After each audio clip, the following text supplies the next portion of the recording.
Welcome, everyone, to the 8th episode of Lioness, the Origin Story. My name is Sean Hall, Director of Programming with the Veterans Breakfast Club. Our mission is to create communities of listening around veterans and their stories to connect, educate, heal, and inspire. You can find out everything there is to know about the VBC on our website, www.veteransbreakfastclub.org. Over the course of this series, we have been covering everything from Team Lioness to the female engagement teams to the cultural support teams. Our goal is to shed light on this unexplored history. Joining me again are filmmaker and writer Daria Summers and Army veteran Shannon Morgan. In 2008, Daria Summers, along with her filmmaking colleague Meg McLagan, released Lioness, a documentary that revealed the history of a group of women support soldiers who went to Iraq in 2003 as mechanics, clerks, and engineers, but ended up serving as the original Lioness soldiers. You can find Lioness, the documentary, on Apple TV and Amazon Prime. Please look it up. And rejoining us is Shannon Morgan. So excited to have you back, Shannon. You were a member of the original group of Lioness soldiers. You were an Army mechanic from Mena, Arkansas, and served in Ramadi from 2003 to 2004. And during the 2004 Battle of Ramadi, you were one of a group of Army Lioness soldiers attached to the 2-4 Marines during the house-to-house searches in some of the fiercest fighting of the Iraq War. I want to thank you, our audience, for joining us again. Please like, share, subscribe, ring the bell, however you can. Please get the word out about the Lioness Origin Story podcast. We've been so humbled by the support that we have seen so far. Thank you again. I'm going to hand it off here to Daria and Shannon to introduce our special guest for this episode. Thank you so much. Take it away, Daria. Oh, it's great to be back. And I just want to say that I know to our listeners, I know it's been more than a few weeks since our last episode, but I think that everyone will find the wait was more than worth it. First, I'm glad to have Shannon Morgan back with us, our co-host and original Lioness vet. And her timing couldn't have been better because while Shannon was one of the first women to serve as a Lioness in Iraq in 2003, our guest today, who we're thrilled to have, was a platoon commander for female engagement teams in Afghanistan, which were a direct outgrowth of what started with the Lioness program. And that guest is Colleen Farrell.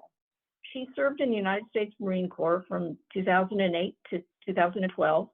Originally from New Jersey, she was a classics major at Haverford College in Pennsylvania, which I love. Having always been interested in the military is a meaningful way to serve her country. Colleen, after graduating in 2008, joined the Marines and was commissioned as a Marine Corps officer through the Officer Candidate School in Quantico, Virginia. In 2009, she was assigned the military occupational specialty of Air Support Control Officer.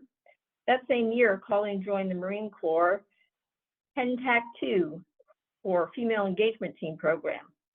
A first lieutenant, she deployed to Afghanistan's Helmand Province from 2010 to 2011 as an FET Platoon Commander. In 2012, while still on active duty, having returned from Afghanistan, Colleen became one of 4 plaintiffs in an ACLU lawsuit challenging the DoD's combat exclusion policy.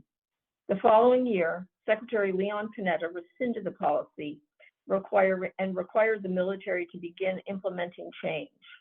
In 2013, Colleen was named to Foreign Policy's Global Thinker list for advancing gender equity across the armed services and enabling women to hold critical combat roles for career advancement in the military. And that's a very important point. Today, she is a project manager and scrum master for Everyday Health Group, which includes the world's leading digital parenting resources platforms. In addition, she's on the board of directors of the Sahar Foundation, which works to increase education for Afghan girls. Colleen currently lives in Connecticut with her husband and 3-year-old daughter, and we just want to say welcome. And I really just want to dive right in. So Colleen, just take us to the moment you've graduated from college, you're a classics major, and you decided, how did that decision really emerge? I'm going to join the Marines. Sure. Well, thank you for that wonderful intro. And thank you, Sean, Daria, and Shannon for welcoming me. It's so great to be here and speak with you all. So yeah, as you mentioned, I was in the Marine Corps from 2008 to 2012. I was an athlete through high school and college and really just loved to challenge myself physically. And I wanted to continue to be challenged physically in my role after college. And that was essentially the main reason I joined the Marine Corps. It seemed to be the hardest of all the services.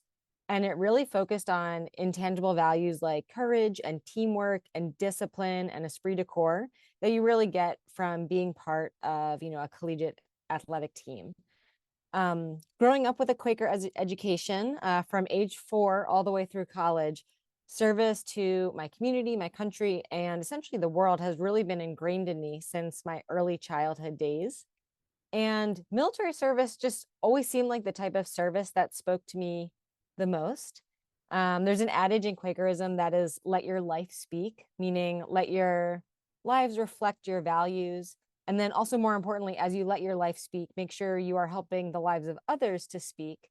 And it was really that sense of service and commitment that Quakerism instilled in me to be a part of something bigger that appealed to me and encouraged me to join the Marine Corps. I love that, and it's not. I'll just say that that's a theme, and that is not always focused on enough. But I have heard it that idea of service mentioned when we've talked to people who worked with women who joined the cultural support teams, and I think that it makes it's such a good point to make, and it makes a big difference. So moving along, so you had your MOS, you were all set up as an air support control officer. At what point, just like that moment when you heard, oh, there's a program about female engagement teams, I might be interested in that. Talk to us about that.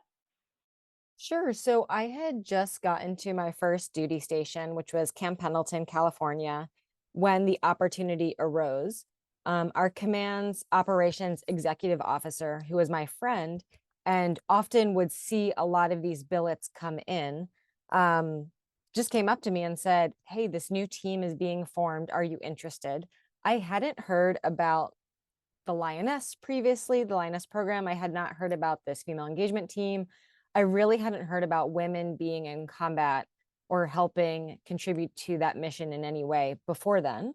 But I jumped at the chance. It was an opportunity to lead Marines, to work with the infantry, to help the Afghan population. It was just really a once in a lifetime chance to fight the war at the tip of the spear. And that's, that's a really crucial aspect of being in the Marine Corps. Most Marines want to fight at the tip of the spear. They want to, be contributing the most of their capabilities to the mission. And so it was a very quick turnaround. I think, I had maybe a day or two to make the decision and to submit my name. But yeah, I jumped at the opportunity and then quickly joined the team afterwards. When you say join, did you have to apply or was it a matter of signing up? So I did apply. You submitted a package, and that included just your background, your physical fitness, letters of recommendation. They were really seeking out Marines and sailors of quote unquote the highest caliber, who have the experience, maturity, and ability to accomplish these really difficult tasks under challenging circumstances. So it was a selection process. Unfortunately, I was selected. That's great. And I would just mention that's unlike Shannon, your selection process was a bit more casual, right? Wasn't it more like, who wants to go? Yeah, pretty much. I mean, first sergeant come up and pretty much voluntold a few of us. So yeah, it was. Fortunately, by the time Colleen, it seems like it was somewhat more together and organized, and not sort of boots on the ground, but being organized back home. So how did that unfold? I mean, at one point you left your MOS, right, and you joined the program, and then you had to undergo training. Can you talk about how that unfolded? Sure. And I can also maybe take a little bit of a step back and talk about, why this team was implemented, why they were asking for folks to join this team, and why this team was going to deploy. So it was, Oh, that's great.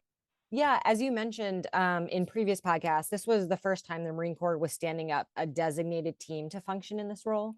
Before this, the Marine Corps would pick Marines out of their day job, in a very ad hoc manner, and then send them outside the wire to conduct searching missions, really with no sense of training. And so this FET team was a company of 40 Marines, broken down into 2 platoons. So I was the platoon commander for one of those platoons.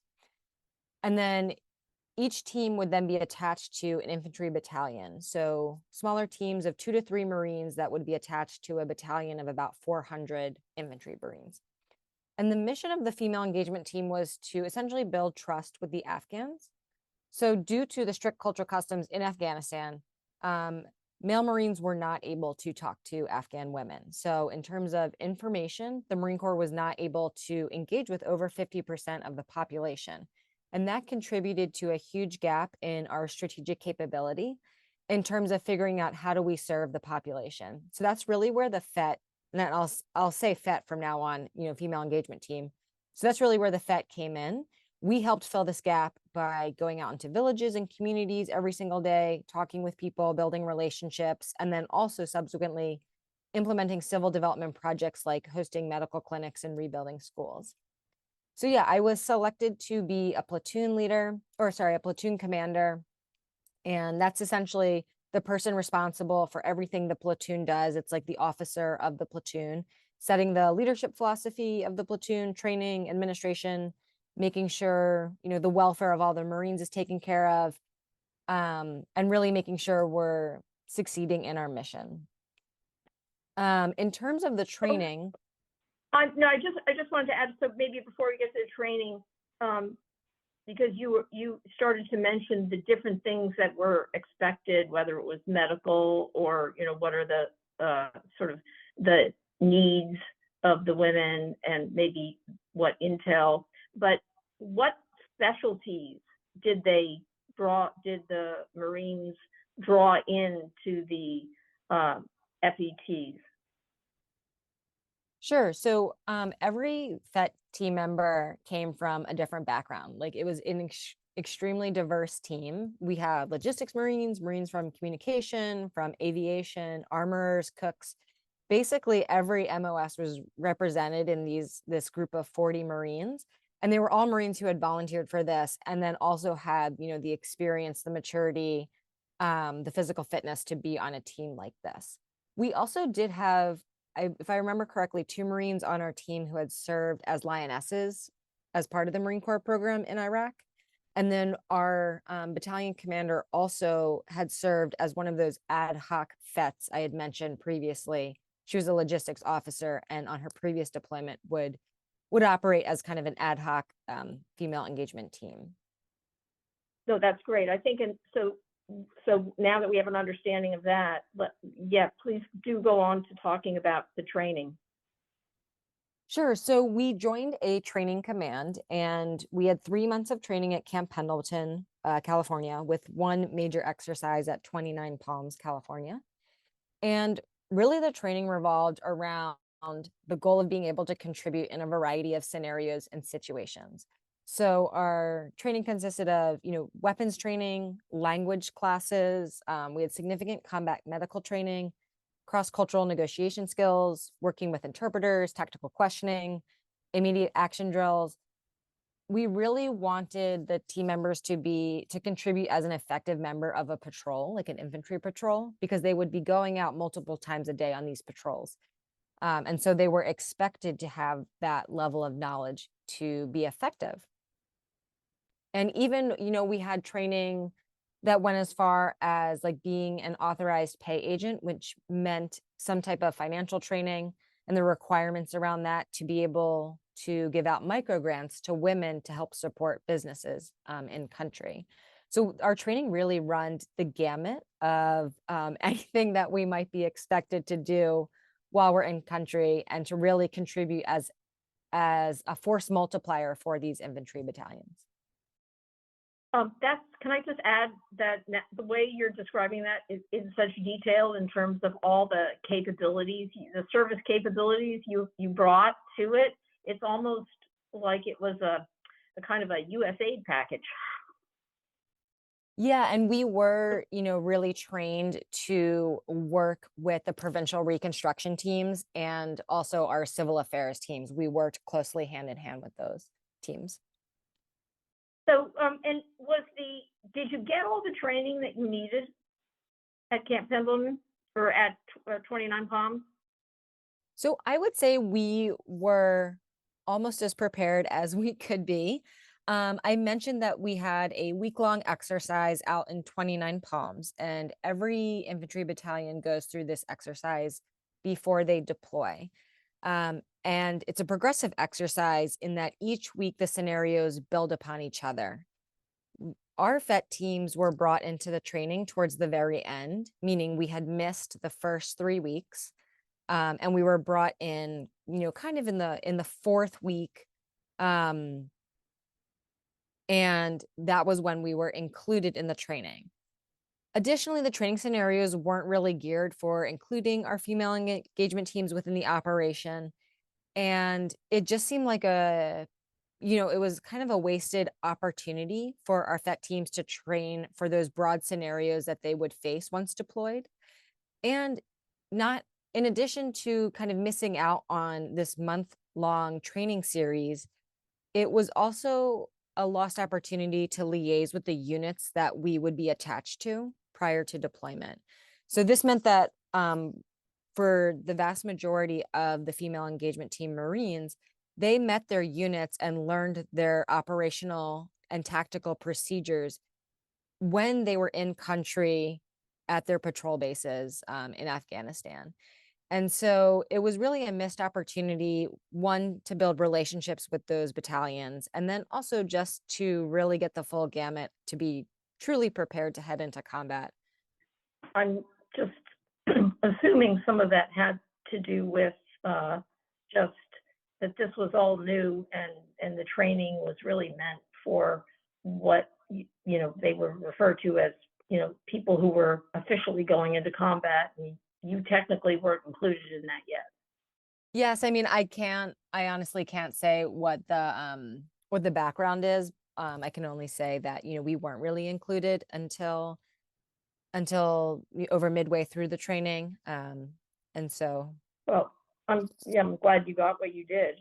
So then if we move on to, your deployment, so it's 2010, right? You are in Afghanistan. What's the state of things? And what's the mission of the Marines in Helmand Province?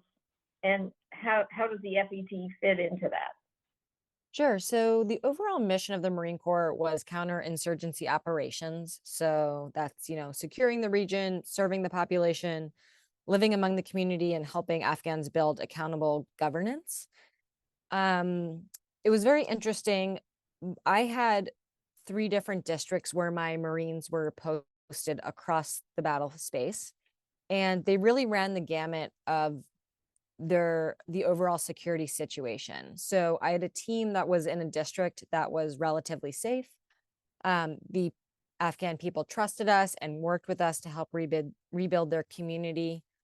On the opposite side, I had 3 teams in an area that was essentially one of the worst places from a security standpoint at that time. And then I had 2 teams like straddling that spectrum. So the goal of the FET and bringing in the FET was, again, to build that trust and confidence. We really provided a connection and a support to that portion of the community, so women and children, but also men, to build that trust and confidence for the counterinsurgency operations. So a lot of our work was focused on building out the battalion commander strategy, influencing the decisions that the infantry battalions would be making. The female engagement team sent a strong signal of peaceful engagement to the villages. I think there was one, if I remember, one quote of, a village elder saying, your men come to fight, but we know the women are here to help. So it was just mostly our presence that really helped build that trust and confidence between the Marine Corps and the Afghans. And would you say that I have a couple of questions here. Would you say that the Afghan women, were kind of like, once they figured out who you were and what you were there for, that they welcomed your presence? I would say that really varied district to district, village to village, house to house. Like it was really varied for sure, between families. There are different tribal affiliations in a lot of the areas we were in. And additionally, many families were afraid of retribution for speaking with us and were rightfully scared of being seen talking with us.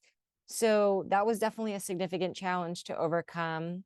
On the other hand, we did have many families and midwives who we had very strong bonds with, and we were able to develop very positive relationships with. So just getting back to the basics, so in a female engagement team, like you would send out a team, or you would be in a team that would go out, say, for 45 days at a time, around that. How many are there? 6 in a team? 6? What makes up an FET team? Sure. So each team was 2 Marines, and some teams had a Navy corpsman, and some teams also had an interpreter. And so each of those teams of 2 to 3 Marines would be stationed or posted with an infantry battalion, which is about 400 Marines. And they would work with that battalion to go out on patrols where they were strategically needed. And so as an FET section leader, were you, was this planned out in advance, or was it a weekly? I'm trying to get a sense of how you knew sort of what was happening. Was it, obviously things were fluid. It was a kinetic situation, but were you planning things out in advance by a week or 2 weeks, or how did that evolve? Sure. So as the platoon commander, my responsibility was, one, to act as a regimental liaison, which is the regiment is the organizational unit above battalion. So I would be on my base, which was Camp Delaram, and I would be essentially liaising with the regiment and ensuring that the teams were supporting that regimental commander's mission.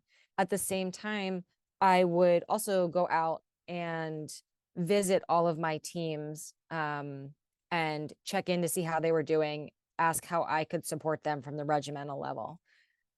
I was checking in almost daily with my team leaders.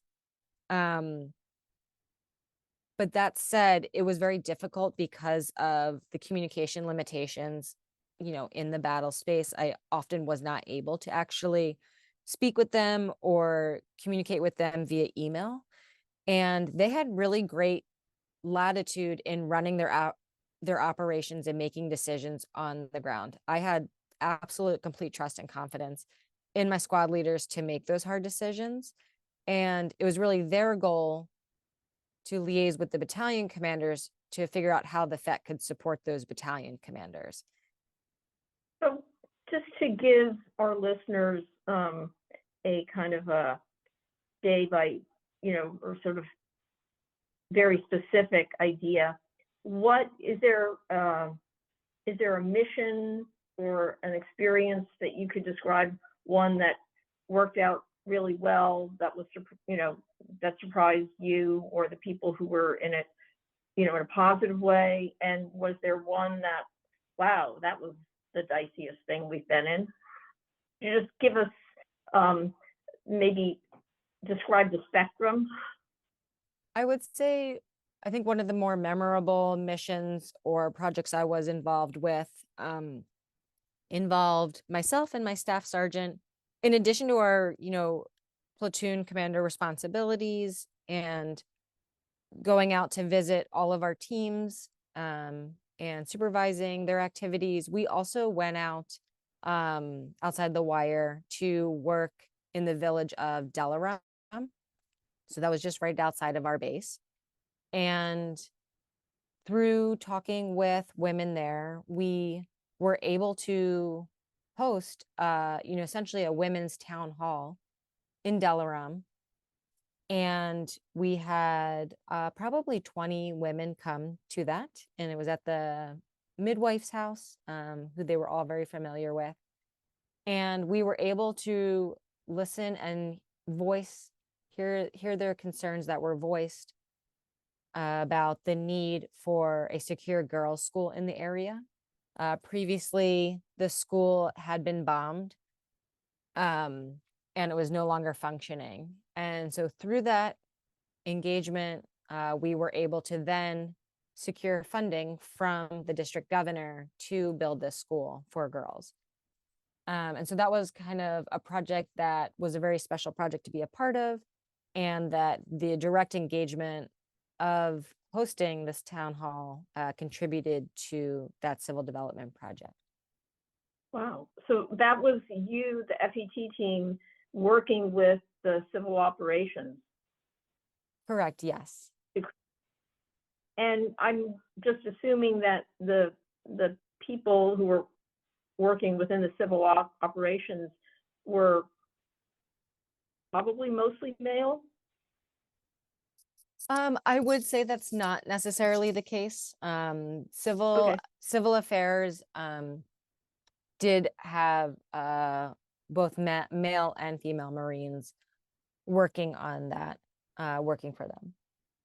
Okay, so it was an example of excellent collaboration in making that happen. Yeah, and we worked with all of our teams really worked closely with civil affairs. And then also civil affairs worked closely with the provincial reconstruction teams, just to help advance these larger civil development projects. Wow, that sounds amazing. And so the school was rebuilt and then was functioning. So during my deployment, I don't think we were there long enough to have it rebuilt, but we're able to secure that funding from the district governor to contribute towards that skill or that school. I mean, really talk about social and community engagement and the needs of the communities. I think that the civil affairs program really, and what I like about it is really it emphasizes completing the mission in the sense of that the positive experience. Was there a point at which when you were out in the field where after a certain amount of time, the infantry units that you were with started to understand that the value added? Not that they didn't think you were going to be value added, but since it was all new, that everyone learned about it in action. Yeah, definitely. So I will say the response of the battalions also varied from battalion to battalion. And it was actually, a very unique phenomenon where I felt that the battalions that were operating in less secure areas and that were involved in more of the fighting, they actually seemed more open and more inclined to use the female engagement teams. I don't know. I'm not sure why. Possibly because, they're trying to use everything at their disposal to accomplish their mission. And that involves being creative and using force multipliers like the female engagement team. And so those teams really formed tight bonds. And by the end of the deployment, they were not only referring to their Marines as brothers, but also a brotherhood and a sisterhood, and really including those Marines in the ethos of the battalion. So that's great, because in a way what you're saying is once people were there together operating and contributing and they created a set of relationships that allowed the mission to be accomplished. Yeah, and there were also certain instances where our female engagement team was able to learn of information from male Afghans that helped contribute to the security of the communities. So, for example, where weapons caches would be, and the Afghans were not comfortable speaking to the male Marines, but were actually more comfortable sharing that information with the female engagement team members. And so it was definitely a benefit for those battalions to use the female engagement teams to access that information. That's so interesting that you say that, because I did hear that from also in an instance where someone was working in a cultural support team and just talking about how sometimes and she was in Afghanistan, and how in terms of the relationships that they were developing, sometimes the Afghan men actually, it wasn't just the women, but the Afghan men were more comfortable speaking to women Marines. That must have been extremely helpful. I'd like to move on and talk to you about because it's certainly what we all read.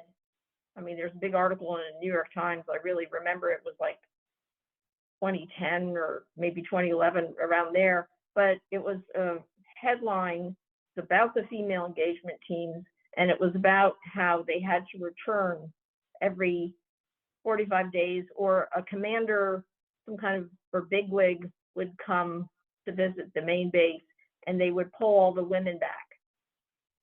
And I guess, and you've mentioned, I believe, the returning to base every 45 days, didn't necessarily make sense, but it was kind of trying to adhere to, I guess, some degree of the combat exclusion policy. Can you explain that a little more? Sure. So for my specific team, every 45 days, the entire team had to return to Camp Leatherneck, which is the main Marine Corps base in Afghanistan, in order to conduct what we had called reset training. And so this essentially ensured that the battalions would be complying with the regulation of the combat exclusion policy, that the female engagement team would not physically, quote unquote, co-locate and remain with the direct ground combat units. And so this policy of returning every 45 days was a workaround, and it was used to circumvent that part of the combat exclusion policy. Because of the way the terrain was essentially laid out, oftentimes we would return to Camp Leatherneck and stay for about 3 to 5 days, just due to flight operations and the distance that we had to travel. And it meant that our Marines could not contribute to their battalion's mission for those 5 days, for a week. And that disrupted operations, effectively taking them out of the fight for no reason. I will say we did try to make the most of it. So we used that time to regroup, to discuss after action reports, to conduct further training. It was beneficial for our teams to reunite with each other and kind of talk about each of their experiences within their own area of operations, and to kind of problem solve, say, I'm experiencing this. Have you experienced that? And, how would you go about solving this issue I'm facing? So we did make the most of it. But at the same point, or at the same time, it took my Marines out of the fight. Battalion commanders had to reschedule their own operations because of this reset. And the Marines had to take convoys or flights across, dangerous territory just to meet this policy. Right. And yet, it sounds like you made the most of it by doing that kind of regrouping and a kind of a boots on the ground sort of check-in and sort of sharing of information that just kept everyone sharp in terms of what experiences everybody was having. But without going into any detail, can you just, and just as a general matter, so I don't want any personal stories or anything like that, but just as a general matter, during the course of the time that you were there, were there incidences where your teams, some of the FETs were out with their units and there was combat action? Yes, so the majority of my teams were awarded combat action ribbons, and that means that you are in direct ground combat, either through exposure to IEDs or through firefights. And so the majority of my teams were awarded that. As I mentioned, many of my teams were in very dangerous territory, a territory that was like not secure, and that there was constant fighting. Right. And was there a point, I mean, to me, listening to you, and Shannon, you jump in here too, because you have actual experience. Certainly, I have no experience other than sort of listening and studying and recording, but that despite the fact that at 29 Palms, you got a week of the 4-week training program, but that, you know, it speaks to the quality of the women, or just the Marines, without even specifying the gender that you had under you, that they were able to just make it work. I think it speaks to the adaptability of U.S. military in general. Personally, I think we're able to take our failures and turn them into triumphs. And through the right training, which it was still in its infancy, it had just been created when I was there. Through the right training, we're able to accomplish the mission, turns out. Right, and some of that training was like on-the-job training. Correct. Yeah, but no, I was just wondering, Shannon, how some of what sort of Colleen's stories or her, you know, the specifics about having the training, maybe not enough, but or coming in after 45 days and sort of using that time instead of as a negative, turning it into a positive and making it a time to like sort of strengthen just the ideas of what people could learn from each other or the mission. I mean, it resonates to some extent with what, you know, the early group of Lioness women went through. Absolutely. And throughout the progression, you know, it seems like the Marines took their training and put it to the best use possible and created their own teams. It's always a co-counterpart effort. So hats off to them. Absolutely. And was there, just as we I mean, you've given a really great arc about the experiences over there. So first one, I'd just like to say, is there anything that you would like to go on sort of the record of saying, just maybe answer a question that I am overlooking or not asking, just about, you know, a critical experience that would help people understand the FETs, or have we covered it? Sure. I mean, I can also give some more examples about some of the civil development projects that they worked on. I think we especially had a very successful deployment. I'm not sure. I think the female engagement team that was before us, they often they could not go outside the wire because of limitations that I believe Congress had put on them. They found out halfway through their deployment, and Marine Corps leaders essentially pulled them back.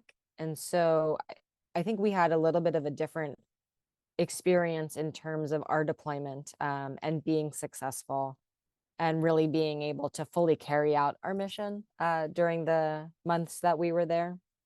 So I can talk a little bit about that. But yeah, everything else I feel like you've covered covered it pretty well.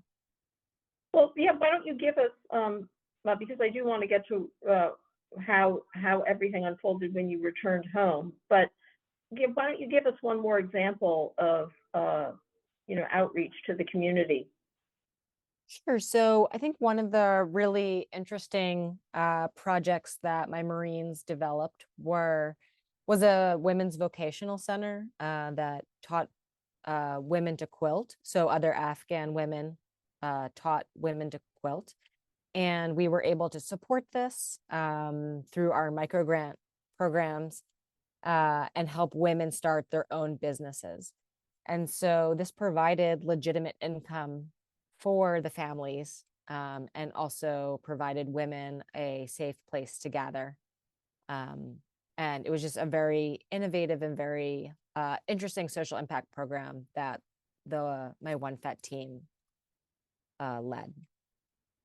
Yeah, so that makes a lot of sense, because the whole idea is that, right, these kinds of programs helped sort of secure communities, because they were made them, and you tell me if I'm getting this right, because I might not be, but made them less vulnerable to sort of the negative influences of I guess the Taliban forces in the area.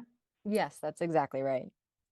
So, and by the end of your deployment there, do you think that the command above you understood what you had accomplished? Recognize the value? Yes, definitely. We had, very positive relationships. I think I will always remember the regimental commander that I served under. He came in halfway through my deployment, so he relieved the previous command. And within the first few days of him getting on the ground and, meeting all of his staff, he met with the female engagement team and was very interested in learning about our capabilities, what we had done.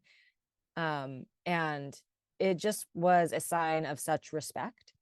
And he is now the commandant of the Marine Corps.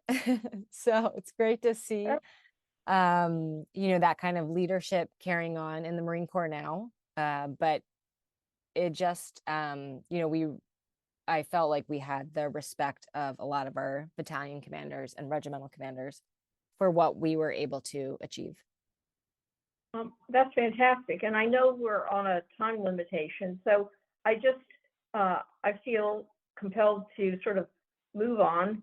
And even though I could spend another hour talking to you, but we all could, but given that you have a heart out, I just want to say you returned home after your 7-month deployment. And I know that, I understand that, like, you had, whereas the traditional, the Marine Combat Unit had more time to transition once they were back, they weren't disbanded. You had like 3 days, the FETs had 3 days, and you were kind of disbanded, which was, Shannon can relate to that as being very tough. But can you speak about that? But then I would love to understand in the sort of, as the experience seeped in, how that led to your participation in the ACLU lawsuit against DOD? Sure. So as you mentioned, the team was disbanded within 3 days, and everyone returned to their prior units who had not deployed with us. And essentially, having broken up so quickly, it was really difficult to ensure that my Marines received the appropriate care for their combat experiences. And that's everything from mental health to recognition for their actions. That's a really key component of being an officer, and making sure your Marines are taken care of and that they're receiving proper post-deployment care. It was very, very difficult to make sure that they had that. We didn't get R&R, which is rest and recuperation. We did not get that. And it was also really difficult to make sure that my Marines received combat action ribbons. So it just took a lot longer, and it was much harder to push through the bureaucracy. Because I think, as you've mentioned in previous podcasts, it doesn't show that you're on the female engagement team on your record. It's not an MOS.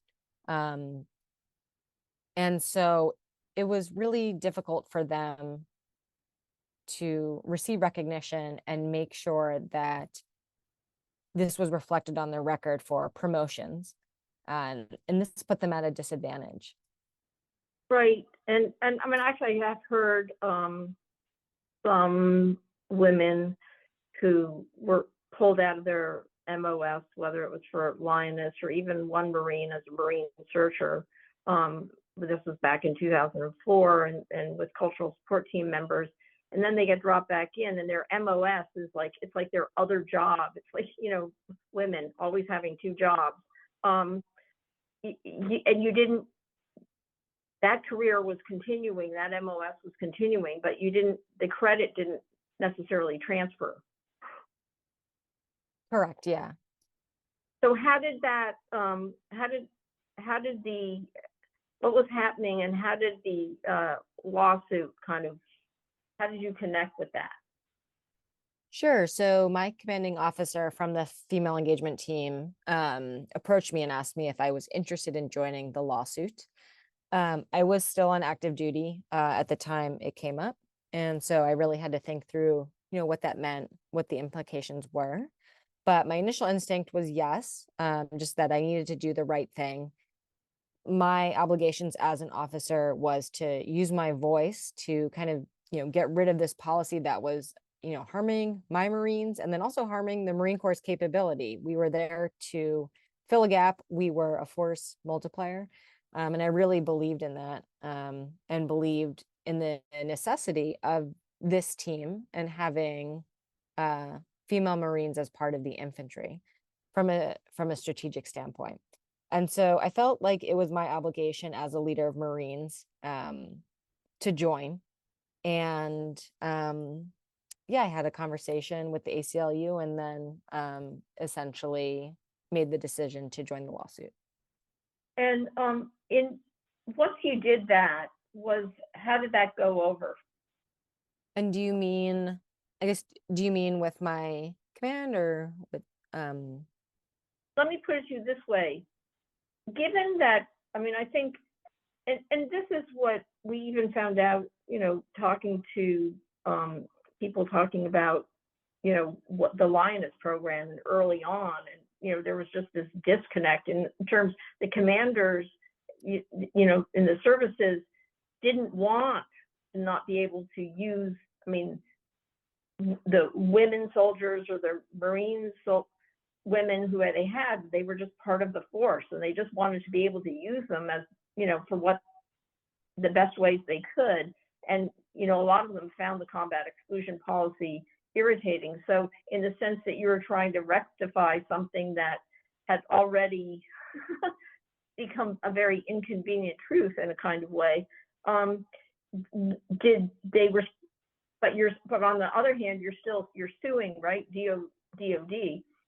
Did they think of that as, we're glad you're doing that? Or was there like, no, how can you sue DOD? Sure. So, I mean, once I returned, I was really back within my previous MOS community. So folks who had not been in combat, who had not experienced what we experienced during our deployment. And I did feel like just personally, I lost a lot of the friends that I had. I think folks just did not understand it, except for those that I had on the FET who had gone through this experience. They truly understood it. And there were many female engagement team members who wanted to join, but from a career perspective knew that it would be extremely detrimental to their career, and they wanted to stay in, and who were unable to join the lawsuit because of that. So it was difficult. I did get, a lot of pushback from friends and my command that I was in. And so it was a challenging time, but ultimately I was very true to my conviction and felt like it was the right choice for me. And really, it turned out well. I mean, it didn't take long. And I just want to say, and I know that Shannon feels the same, that, you know, that was really heroic, because you really, it would never have changed unless the women who affiliated themselves with the lawsuit didn't join and stand up. So, you know, this amazing and historic choice that you made. And I just want to, when we were showing screening Lioness, which it came out in 2008, and so by the time we were screening, we did a lot of screenings of the film, and Shannon, you can speak to this. The film, there was a lot of footage of that showed, you know, Shannon and the early Lionesses, because they were essentially they went out with the Marines, and Shannon was the saw gunner. You know, it showed that this policy wasn't, I mean, it wouldn't hold over there. There was a disconnect. But when I screened the film, a lot of people would say, well, why, you know, what's the importance? Like, why do you want women? It's bad enough that men are in combat. Why do you want women to be in combat? But I love the point about the lawsuit being, it's really, that's not really what it's about. It's about women having the same chances to have the same career ascent as men who are in the services. Can you just talk a little bit about that? Sure. So the opportunity to serve your country is a right of our citizenship of the United States. And so until that opportunity is equal on a gender neutral basis, women will continue to be considered less than, you know, second-class citizens.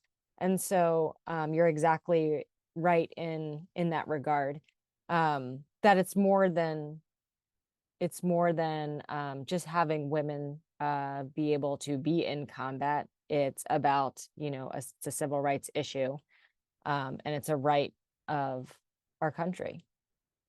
I think it's also important to mention that literally, Colleen, that coincides with, you know, some of the things we went through in the early stages of returning, like me literally being called a liar at the VA because they're like, negative, there are no females in frontline combat.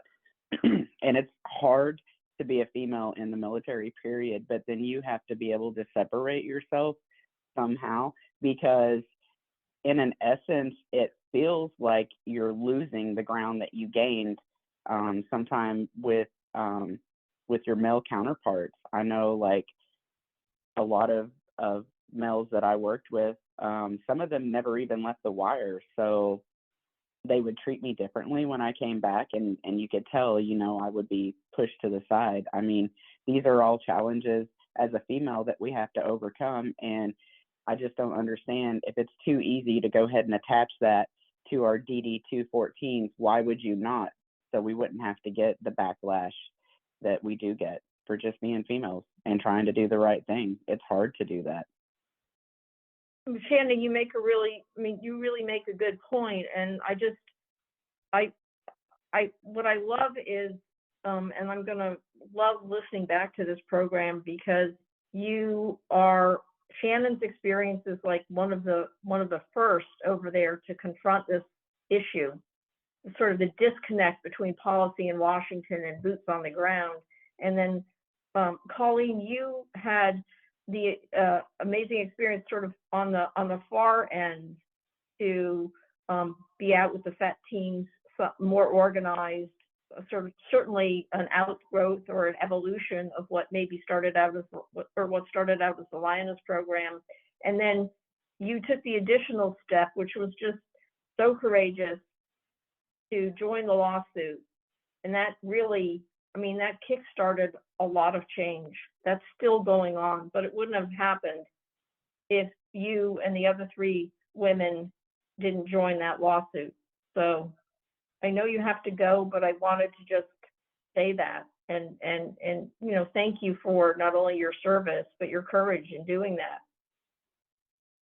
Thank you so much. It's been so wonderful to speak with you, Daria and Shannon, and also just for recording this podcast and creating this historical record of women's contributions in Iraq and Afghanistan. I've learned so much from your previous podcasts, things that I didn't know about this history. And so I'm just so grateful to be on this and to share the story of the female engagement team 10 TAC 2. And I'm just very grateful to you for hosting these conversations. It was great meeting you, Colleen. Meet you anyways. Thank you for having the courage to stand alone. You have my respect for sure.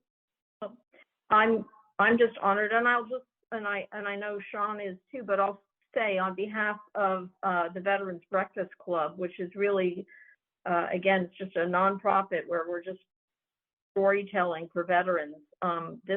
I just appreciate them and thank them so much because they've created this space and allowed me and Shannon to do this podcast to kind of create this arc. And I know that women broke barriers and served in other capacities outside the arc of the Lioness, the Marine Searchers, Marine Lioness, female engagement teams, and cultural support teams. And hopefully we'll get to them. But this is a very important arc. And again, Colleen, you're our first FET member that I could get down on the podcast. And we are so thankful because you've been our missing link. Now we have it. So thank you so much. And maybe another time you could come back and talk to us more about the important work you're doing today. I know you work with veterans and on the Sahar Foundation, but we'll save that for another time. Sounds great. Have a good day, Colleen. Thank you both. Thank you. Okay. Thank you, Sean. Thank you, Colleen. Right now, I would like to hear Shannon's, anything more you have to say? I think that seeing the continuation of the Lioness program and seeing where it's gone and them improving on it in every turn, I mean, it couldn't be better.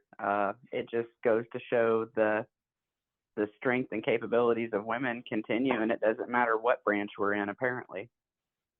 Right, and I also think that Colleen's ending point, that it is the right of every citizen in this country to be able to serve, to fully serve, and you know, the only qualification should be if you can meet the standard of whatever the MOS is, you should be able to do it because that's equality. Absolutely. I have to say that after making the film and learning about Lioness and making the film, and we thought we were telling the story, we got the film out in 2008. Because Sean, it's just so interesting to me, and all the work we did, remember Shannon up on Capitol Hill in 2009, that yes. At the time, you didn't know it. You could have known, but out of that, you know, and it's not just, and I'm not saying out of our work, but I think there was a whole awareness building so that by the time in 2012, when women like Colleen and the others brought the lawsuit, you know, we all fed into that. Oh, hands down, we laid the groundwork for sure. I mean, it's just kind of, it's amazing to me. I mean, all I did was help tell a story, but all of you coming up and testifying and you know, the press and getting people to talk about it, and others who had equally, you know, amazing stories about what they did, but it all brought, and so hopefully, you know, we're going to continue with this in a previous podcast and hopefully talk to some of the other women who are part of that lawsuit and the lawyer who brought it. So that's coming up. Sounds good to me, Daria. Well, I've got to run, you guys. Thank you for having me. Thank you, All Shannon. right. Well, yeah, thank you, Shannon. And to our audience, please like, share, subscribe, ring the bell on YouTube. You can find the Lioness Origin Story podcast there on YouTube to listen to, as well. We hope that you're enjoying this series. We had thought that this was going to be sort of an 8-part mini-series, but it seems like there are more than enough stories that continue to come to us that we may continue to produce this beyond. Love to hear from you. You can reach out to me at Sean, SHAUN, at veteransbreakfastclub.org with any of your thoughts or comments or questions. Happy to be able to send those on to Daria. Daria, another fantastic episode. Looking forward to more. Me too, Sean, and we'll try to get out some more fantastic episodes in the next week or so.